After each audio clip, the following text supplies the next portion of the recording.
Tino, I abso-fucking-lutely hate the New Year, New You bullshit. Oh It is my least favorite thing. On that note, welcome back to Tattoo Homewreckers, a podcast where we talk about tattoos, life, and everything in between. My name is Callista, and this is Gaia. And as you could have guessed, we're talking about New Year, New You. Yep. New Year's resolutions and all of the bullshit that surrounds them. Yeah, I'm really happy because neither of us agree with the whole New Year, New Me bullshit that people fall into. Not just because it is like a way for companies to get your money, and I don't agree with that. It's also an entire diet culture thing. Yes. Which, as someone recovering from an eating disorder, fuck off. Fuck off. Fuck the diet culture. Fuck the corporations that make money out of you being insecure about yourself. I just realized this is my very first year not going on a diet. Oh my gosh, this is amazing. Yeah, this year will be my first year of not being like, hi, I'm going to diet or I'm going to commit to working out X number of like, blah, blah, blah, blah, all that garbage. Mm-hmm. Yes, because fuck that. I saw a tweet that I posted on my Instagram a while ago, and it was like, imagine how many companies would go out of business if women just chose to love themselves as they are. And I reposted it, and I was like, yeah, choose you. Do not choose them. Because fuck that shit. And again, fuck the New Year, New Me. If you're going to start working out because of health reasons, because you would just want to work out because it makes you feel good, or if you're going to start, cleaning up your diet, and I'm not saying dieting culture, I mean just like adding a piece of broccoli to your plate every day. Ooh, I love broccoli. Love broccoli. Adding just like one vegetable or not, whatever, just because it makes you feel good. Set the intention, but make sure the intention isn't set based off of self-hatred or insecurity, because that will not ever get you anywhere. It's not sustainable. And it's a vicious cycle. If you're trying to convince yourself to do something by punishing yourself, it's not going to work out. No. Hate to break it to you. It's not going to work out for you. And nonetheless, you have every day of the year to decide to reinvent yourself and or build new habits. Yeah, I find personally, this time of year, I am not motivated to do anything. It's cold outside, and, if you've listened to this more than just this 5 minutes, I fucking love the snow. So you know that. Y'all know this. Anyone that knows me knows that, like, snow is my favorite. So I do like being outdoors, but I have so much more energy for growth during summertime. Yep. Like during the time that it's warm, like some of our hardest conversations that we had last year were around like July to August. And we would sit outside around the fire pit as a family and have like a cider, a wine, whatever, a beer. And then we would just like talk about things that like we needed to address as a family, i.e. Gaia needs to like let go, or i.e. Gaia has an eating disorder. But most of that shit happened during summertime. So I feel like this whole New Year, New You bullshit, like I feel like my time of, hey, we're going to get this like the most growth out of it is when the days are longer. Because I'm not trying to push myself to grow right now. Bitch, there's 5 hours of daylight. And I'm trying to hibernate. I'm a bear. It is our time of rest. Yeah. And that is something that like you've been working on this year for sure. I did a puzzle. Yeah, amazing. We did a puzzle. Everyone put puzzle pieces in. It was great. Yes, and it was very fun. I will say that. As someone who struggles heavily with puzzles, it was very fun. And it's the time of rest, and you can't force that onto yourself. You know what I mean? And I feel like, how many success stories have you heard that like people are like, oh yeah, I started this because like of the new year, and then it ended up working out for years and years and years and years and years to come. I haven't heard very many. Honestly. Come to think of it, if I went back through my New Year's resolutions of all the years, because I used to always do that, I don't think there's any of them that I like continue to have. No. Whereas the purely organic like growth, like just the desire to grow, that lasts throughout the year. And like I said, like for me specifically, summertime, just because the days are longer and I have a lot more energy, and I can go on like longer walks, so I have more reflection. Those are the times that I'm like, hey, I'm really motivated to like try new habits. Yeah. But like this is the time of year when alcohol is more because it's warm and it's nice and it makes the days better. Yeah. And it's just like, I want to sleep more and I want to watch more TV. And like, Mhm. now I'm understanding that this is the time of year that instead of freaking out, where before it was like, did you know the average American gains 2 pounds of body fat from New Year's to, or from Thanksgiving till New Year's, blah, blah, blah. And I used to freak out. And like yesterday, I was a genuine trash panda and it was Love great. Because then today I woke up and like part of that learning to listen to my body is my body was like, can you give me lots of veggies? And I ate lots of veggies. Yeah, and that's amazing. Whereas like when I wrote down on my New Year's resolution to be like, eat more veggies. Okay, boo. You already eat, yeah. Yeah, you already do. Like I would put shit that I'd already naturally do that I just didn't do this time of year because like my body doesn't want it. This time of year, my body wants like sweets and carbs. Yeah. Whereas during summertime, I'm like, nah, bitch, I want smoothies and green drinks and like understanding that ebb and flow. So like, Yes. why are we forcing this new year? I fucking I want a hate new it. me. I love me. Yeah, exactly. And that's my thing is like as two people who like are borderline obsessed and have just fallen in love with like self-improvement.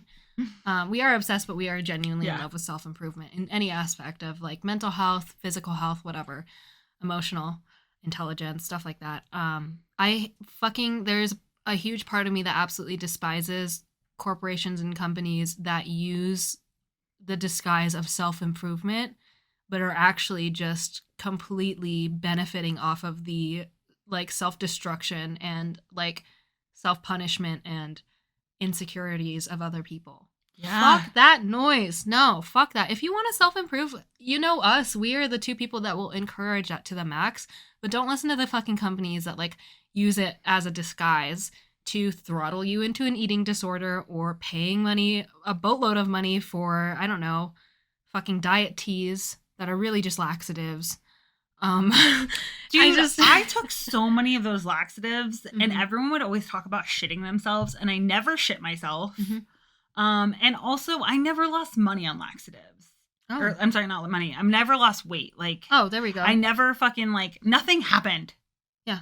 What the fuck? No, it's stupid. It's what do they call it? Snake oil. All it is snake oil. And okay, on the topic of self-improvement, there are several things that you can do to actually have everlasting habits and things that will actually help your day-to-day life and improve them. But you won't find that in the whole dieting realm or like, I don't know, just like the beauty industry. And before I get into that, I did want to kind of talk about like the like chemistry that happens in your brain when people say like New Year's resolutions and say that they want to change.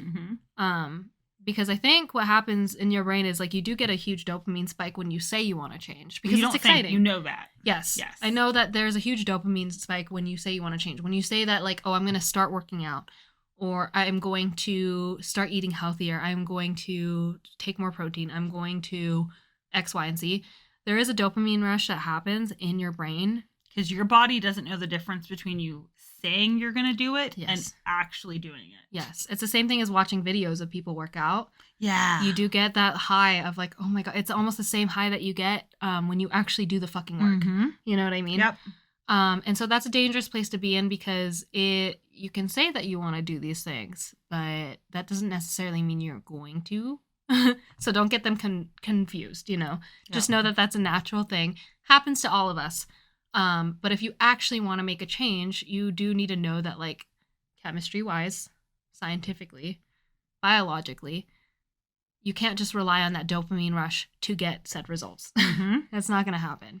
Well, I think that's that like age-old saying of like motivation will only get you so far, but we're not motivated every day. So discipline is what actually gets you results. Where it's like the discipline of being like, hey, look, I said I was going to do this, so let me do it. Yes. Love it. Love that. Yeah. And I don't know where I was going with this. Oh yeah. Probably James's book. Yes. Yeah. So the book that we talk about all the fucking all time. the time. Yeah. Okay. So if you guys actually want to like improve and like see how you can improve and We cannot stop talking about this fucking book, and it's been years that we've read it. And we do actually, in springtime, we do tend to reread it again. Yeah. If not the whole book, at least like a big, solid chunk of the book. Ooh, we should do an entire episode. So future episode is just going to do the breakdown of our favorite book, Atomic Habits. Yeah, I love that. I love that. If you guys do have New Year's Eve resolutions, and I actually like resolutions the same way that I like zodiac signs. It's fun to talk about. I know for a fact I'm not going to complete any of them. Or all of them. I shouldn't say any of them. I'm not going to complete all of them. Like you said, a lot of the productivity happens in summer for me as well. Yeah. In winter, I am just like fighting for any kind of dopamine that I can get and just like staying afloat and like just making sure that I can like just do human things. Yeah. But yeah, James Clear's book, Atomic Habits, we can't stop fucking talking about it, will break down actually how to change your day-to-day life, how to break out of the cycle, how to get out of the fucking matrix. He talks a lot about systems in place, so whatever systems that you have that have landed you in a place that you don't want to be in, or systems that you should consider in order to get into a place that you do want to be in. Yep. He breaks them down so well, so scientifically, and it's amazing. So that book's a fucking game changer. But New Year, New Me? Yeah, but no, none of this new year, new me. Here's the thing. You aren't going to change you.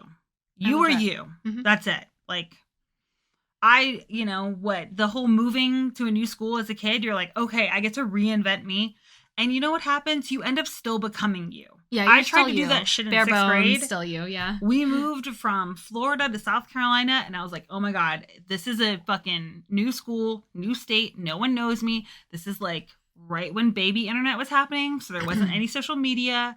Nothing of the sort. So no one knows me. So I can be anyone I want to be. And I was like, I'm going to be a popular kid. That's what I'm going to do. And that lasted 6th grade, right? Because I had long blonde hair. And I was like, oh yeah, I'll play the role.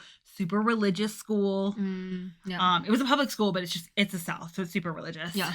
And then I made I will say mistake, but really like it wasn't my mistake. I told my friend that I was atheist in the summer between 6th and 7th grade. And I had done a really good job of playing this role of being like goody two shoes, fucking popular girl. Like, yeah, 100% Mean Girls. That was me. And then I told my friend I wasn't religious. She went and told everyone in the school. So by the time 7th grade came around, I was outed for being an atheist, which in a very like Southern Baptist school was the worst thing you could be. And then it was just like, okay, well, you kept this like facade for your school days. But even then, like, it got exhausting that by the end of this school year, which is what, 9 fucking months, I was exhausted. And I was lost because I was like, this is not who I genuinely am, as I'm listening to them say really mean shit about other girls. And I'm just like, okay, yeah. In my brain thinking like, I don't know, I think that jacket's dope. And then I came back to just being myself. So like you can pretend to be someone else for a little bit of time. Yeah. But it's going to, like you said, unless it's motivated by like a good thing, motivated by the love of yourself, you're going to end up slipping back into who you actually fucking are. Yes. And don't get me wrong, you can be better. Like I grew up being a pathological liar. I learned that lying was much easier than dealing with a like unstable parent. Oh yeah, absolutely. So yeah. I'm a fucking bomb at lying. And most people won't admit that because they're like, I love to say that I'm a bad liar so people believe me. Nah, bitch, I'm a great liar. Nah, dude, I love that. As a naive person, when people say that to me, I'm like, well, whether you're good or not, I'm going to believe you. And that's the thing is like you are genuinely a naive person. Yeah. And you're not trying to actively change that. So there's those core values like I am always going to speak out for any sort of injustice that I see. That is a core intrinsic value of who I am. I'm always going to find ways to make things better, like to improve systems, all of that. That is like who I am. So I can build off of the things that I'm good at and also recognize that like, hey, the biggest thing we learned over this last year was me releasing control and being like, hey, you don't need to be in control of everything. And it is so beautiful. It's gorgeous to watch. And it's painful, but it's still like a part of what I'm learning to do. And so I didn't learn that through fucking this bullshit of new year, new me. I learned it through actively pursuing my own change and being like, hey, these parts about yourself are making your life not as happy. And then finding, like in my case, finding Glennon Doyle's podcast. Oh my God. And did we find that out this year? No, we didn't. We were still listening, right? Yeah, we found it out. It was like earlier, like last January or so. It was like right when they first started. I listened to the very first episode. Oh, and then it was over like spring, summertime when Sister had her episode where she talked about like always having to be in control and being up on the wall. And like if you've heard past episodes, you know exactly what the fuck I'm talking about. And that was like my wake up call. But if I subscribed to the like very Western culture belief of New Year, New Me, I would have been like, well, fuck, I'll just throw that off till next year, instead of being like, hey, right now I'm presented with this opportunity for growth. Yes. And just seizing each one of those. And like, if right now you are presented with an opportunity of growth and it is the 1st or 2nd of January, fucking go for it. Yeah. Do it. I'm not saying don't because of this time of year. I'm just saying don't wait for this time of year. Yes. And that don't put all of your fucking eggs in this basket of resolutions. And I love that. And I do love the idea of like, no, like you are the same person. If I reinvent myself, like that is definitely, okay, yeah, that's not the right word, reinventing yourself, because you can't reinvent yourself, let's be honest. There are systems in place. There are childhood traumas and systems that you have lived with and that you will have to live with and unpack and break down actively, not passively, for the rest of your life. You will have to actively work on like yourself. Can I add a note to that? And as someone I'm long removed from childhood, so there are a lot of traumas that happened through my marriage that like being in a 15-year relationship with my husband means that as we are unpacking like ourselves, like as he's going to therapy, we then I don't get the excuse of like, okay, well that happened in your childhood. Nah, bitch, I laid that trauma in there. Like I taught you to talk about women this way so that way I wouldn't be jealous. And then in turn, you talking about women this way made me feel insecure about myself. So, but like, it's not just always about childhood is kind of the point I'm making. Yeah. But your active role of how you participated in traumas in your own relationships. Yeah, in your trauma and systems. Built. Is something that you will, unfortunately, and fortunately, actually, because it's not always a bad thing. At least it's predictable once you're able to assess it. Oh yeah. I will say at least it's like you do get a better handle on like what's going on, and being able to label things isn't just where the work ends. You can label things and be like, yeah, I get like severely depressed when A, B, and C happens. Just because you labeled it doesn't mean it's everyone else's responsibility to make you feel better. No. I'd like to say, yeah, your trauma is not your fault, but your healing is your responsibility.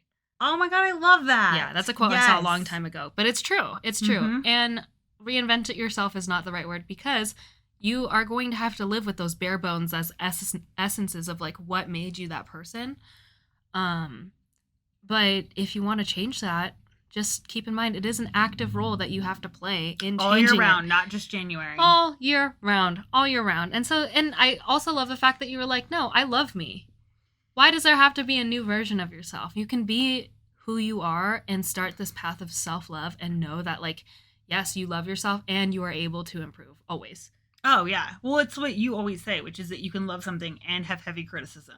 Yeah. And I think that applies to ourselves, where it's like, I can love me and I can have heavy criticism. Critiques. Yeah. Yeah. And it's like, hey, and for me, those two are the same. Like, I don't see criticism or critiques as different personally, because I'm like, hey, whatever it is you're going to say about me is what you're going to say about me. And don't get me wrong, it's going to hurt my feelings, but you're also never going to hurt me as much as I can hurt me.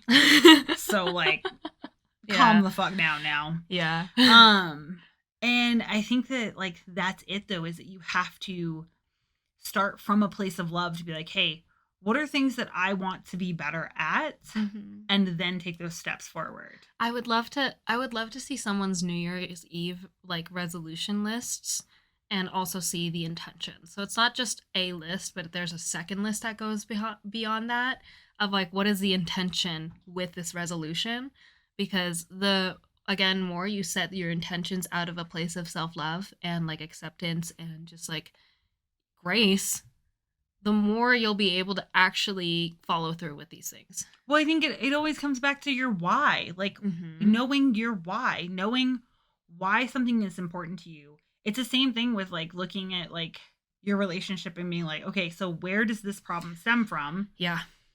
And knowing why. Yeah. Like knowing like, okay, this time of year is really depressing for a lot of people. Why? Because it's different if you just say, oh yeah, it's just depressing. You're like, okay, well then that doesn't fucking offer me like a solution. But if I know why, then I can either find understanding or a solution, and oftentimes both. But if you don't know why it fucking sucks, you're just like, well, it sucks.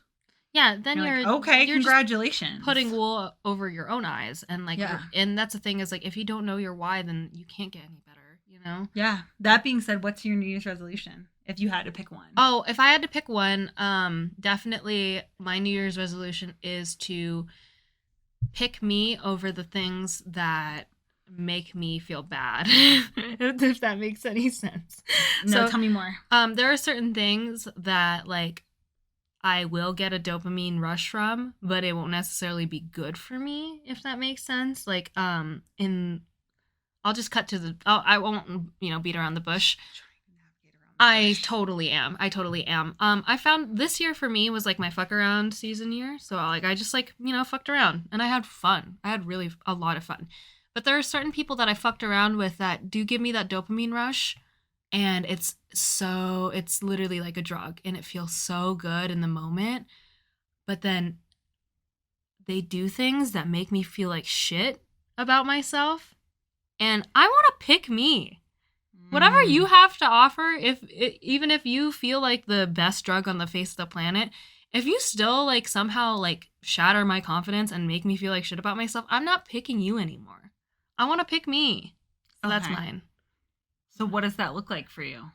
To me, what is the act? So here's the thing: if you've read Atomic Habits, oh yeah, setting your idea of like what you want to do is great, but without systems in place, we only fall to the level of our systems. Yes. So then, what are your systems for that? My systems. We're doing real life therapy right here. I know, right? I'm getting grilled. No, I love it. I have no idea what my answer is either because I'm too busy paying attention to yours. You need to figure out your answer so I can grill you about it. I guess what for me that looks like heavy boundaries set in place.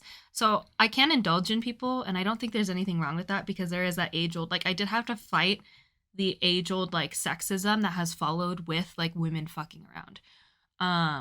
And just because I want to fuck around does not mean I'm a bad person. Like men get like, I don't know, they get fucking trophies for fucking around, Men get high fives for being like, yeah, nice, you slept around, like, oh my god, that's awesome. I'm very lucky. It just didn't stick the same way. I'm so happy it didn't. That's I'd have wonderful. Those little moments where I was like, oh, you're a terrible person for sleeping with so many people. And I was like, or is this like a sport that you're supposed to do with a bunch of people? Because what if you only ever sleep with your one person? And that's what I've been saying. All we are animals with smartphones. Yeah. So what's the matter? I can fuck around if I fucking want to. And I shouldn't have to feel that guilt. Confidence it gives you to be like, look, I've slept with a lot of people. And I know that I made the right choice. Yeah. Because I've had a lot of bad sex. Like, I've walked out that kind of bad sex. Oh, it must have been bad. I walked out on numerous occasions. And that's fine. Yeah, because that's when I started to value myself. And was like, this is ridiculous. You're terrible at this. I gave a dude a book on, like, Idiot's Guide to Sex. Yeah. Like, savage. Savage. But the great part about that is it means that beyond just the, like, I love my husband because he makes me, like, want to be better. And he just, like, brings out a part of me that I cannot explain. It's the same thing that you do. Like, you bring out a part of me that I can't explain what that is. But it's, like, being truly, like, seen and heard. Yeah. On top of that, I've had lots of sex. So I know that we're good in bed together. I love that. And that's my thing is like, why should I fucking carry around that guilt of feeling bad? So I'm not saying that I'm going to stop fucking around. Because fuck that. I mean, it's fucking fun. Dude. It's a very natural, normal thing. It's natural. It's normal. It's fucking fun. Don't come for me. Anyways. Or come for her and deal with me. There we go. Or do that. Yep. And you don't want to do that. I think it's just setting heavy boundaries in place of like, reminding myself that I don't owe these people anything. We're not in a relationship. I don't owe you anything. And I need to stop feeling obligated. One. I feel, yes, as a naive person and as like a, the person who's just like too nice in a lot of situations, I feel like I'm obligated to be nice to people. I'm actually fucking not. And I'm not obligated. People are not, they get weird after they sleep with me like they're entitled to my time. You're not. You're not. And I'm going to hold myself accountable to that. You're not entitled to my time. You're not entitled to me being nice. I'll be a decent person. I'm never mean. But I'm overly nice. What did you say? I just mouthed she is. So she can be mean. I can be mean. As someone who lives with her, she definitely can be. Yeah, exactly. Kitty's got claws. But to me it sounds like it's setting heavy boundaries and also stepping up to the plate. And when people say things that make me feel bad about myself, fucking telling them. Like actually being honest with them. That one hits me so hard because I'm awful, terrible at that. Yeah, that, like, hey, that hurt my feelings. Yeah, me too. It's an incredibly. I'm horrible at that too. It is so vulnerable. Yeah, and it's awful, but it is something that it's the price you gotta pay. So if you want to sleep with me, you gotta deal with the consequences, buddy. I'm gonna be honest with my fucking feelings, and you gotta deal with it or not deal with it, and that's fine. It doesn't change the quality of my life either way. So that's what it looks like to me. I love that. Yeah, finally. That was good. Thank you. I appreciate it. So those are my systems. Y'all hold me accountable. You're like, yo, have you stuck up for yourself? Has someone been mean to you? Right? I just kicked the camera. Nice. Okay, so what is if you had to pick one, New Year's resolution? I don't want to build off of yours of like me sticking up for myself as well. You can if you want. I don't care. No, I think it's gonna, like, my biggest thing is that I have to learn to be more gentle with myself. I love that. I was about to snap at you if you said with other people. I said, no, you don't. I said, no, you don't. With yourself. Yes. Yeah, because I get accused a lot of holding people to high standards. She just rolled her eyes for anyone who's not watching. But to me, okay, we're just, let's be honest here for a second, people, or animals. I don't know. Maybe you're playing this for your dog, or your cat. I don't know. Hi, I don't think Chi-Chi. we're very, yeah. Hi, Chi-Chi. We love you. We miss you. I don't hold people to higher standards than I hold myself to. Mm-hmm. And I personally feel like I hold people to a lot lower standards than I hold other people too. So like when I was pointing out all the stuff this morning at breakfast, like that's wrong with our house, and we have a dog sitter coming in, and I was like, oh yeah, we need to touch up this paint because there's a big chip in our banister. And it happened like a couple weeks ago, and I just haven't gotten around to touching it up. And a couple weeks for me is a very long time to not fix something that I see every single day. Yes. And you were like, whatever, no one's gonna notice. And I'm like, it is obviously in your face. Like, hey, there's a giant chip in your banister. And for me, it's that like, I notice all those things. And when I see them in other people's homes, I'm like, whatever, I don't give a shit. Like, I don't care. But for me personally, every shortcoming is a glaring problem. So when I say the wrong thing, then I sit there and just like overly focus on it for so long. Or I will like hyper focus on how I said something and how someone could have taken it as like a bad thing, because that's the other part of me, is that like, because I am very like abrupt with my words, a lot of people, and because my tone is not that of like softness. And let's face it, the older I get, the less soft it's getting. I'm like a young George Carlin over here, just spitting the truth, getting more and more bitter sounding while I'm not actually bitter. You're not actually bitter. And I also, fuck that.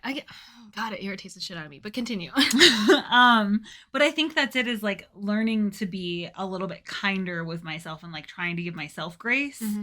And it's through like the actions that we learned last year. So kind of just bringing over those same lessons of like, hey, do less, which I still hate saying. Acknowledge that you're a kind person, which is still gross.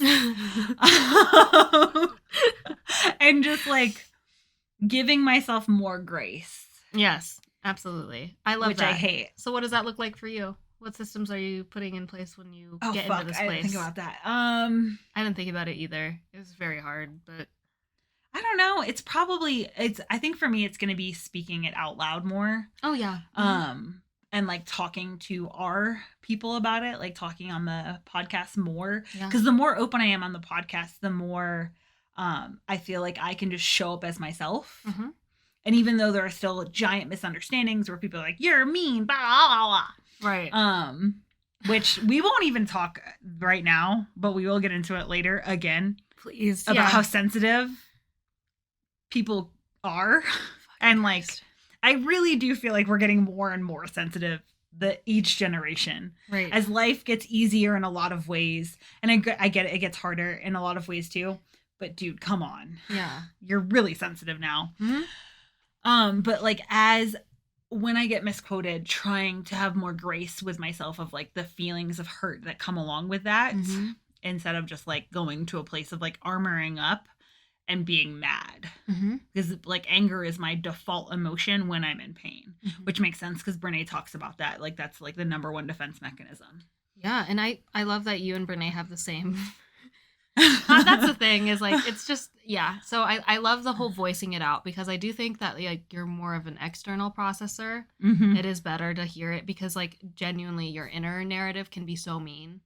And like, yeah, that's my thing. When people are like, oh, she's mean. I'm like, you should hear the shit inside my brain, bitch. Yeah, I know. If you heard what went on in there, like, shut the fuck up. It goes again with the whole like, is she being mean or do you have so much internalized sexism that you're convinced that she sounds mean just because she is being assertive? Yeah. Just because she's displaying other emotions other than being pleasant all the time.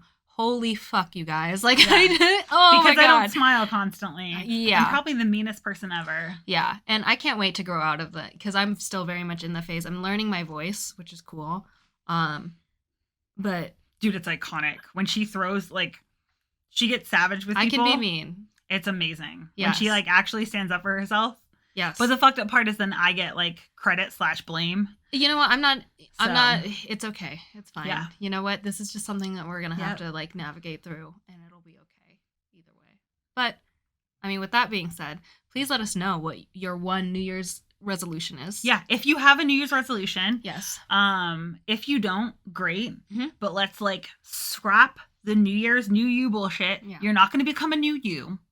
You are just impossible. Going to build off of the you that's already there and then heal the parts that need to be healed. Because that's all that is. The shit that we don't like about ourselves, it's just unprocessed, residual trauma that we need to spend time healing.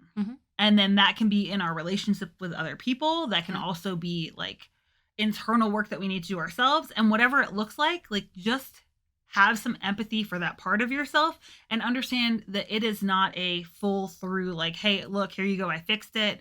It's a 2 steps forward, 1 step back. Yeah, I love that. It's a constant process and it's a constant journey and it will get tiring sometimes and that's okay. And you can also just stop for a minute. Yeah, you can like stop and we're rest. the fucking pros at pushing hard on growth and then being like, all right, we're fucking spending a week getting high. Oh my God, amazing. At Universal, because I don't want to fucking think about it all the time. Yes. You know what? After this episode, I am even more excited to go to Chicago with you and Caboose because we are going to party. By the time you guys hear this, we will be hopefully back from Chicago. We'll see. Assuming there aren't problems with flights. Because we are spending our Chicago just living it, or our Chicago living it in New Year's. Yeah, we're just living it in New Year's. Yeah, tell us your one New Year's Eve resolution and please tell us your system behind it. Yes, how are you going to implement that? Yes. So, okay, awesome. Thank you so much. We love you and we can't wait to hear about it. All right, bye.